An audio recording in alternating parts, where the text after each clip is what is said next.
ઉપલેટાના Porbandar road પર આવેલ ખાનગી જીનિંગ મિલમાં આગ લાગવાની ઘટના બની હતી, જે આગની ઘટનાના સીસીટીવી ફૂટેજ સામે આવ્યા છે।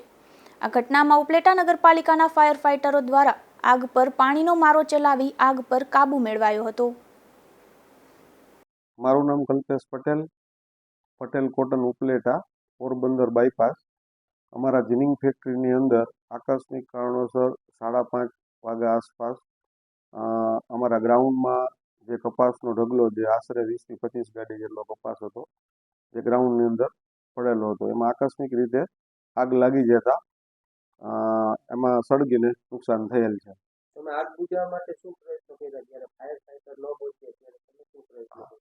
અમારા જીમનો આખો સ્ટાફ, અમારો ઓફિસનો આખો સ્ટાફ અને લોડરના ડ્રાઈવરો બધા જે કપાસ હતો એને ડિવાઈડ કરી અને 2 ઢગલાને અલગ કરી નાખ્યા અને પાણીથી આગ બુઝાવવા માટેના પૂરેપૂરા પ્રયત્ન કરી અને આગને કાબૂમાં લેવાના પ્રયત્ન કર્યા। ક્યાં ફાયર ફાઈટરો હતા અને ક્યાંના હતા?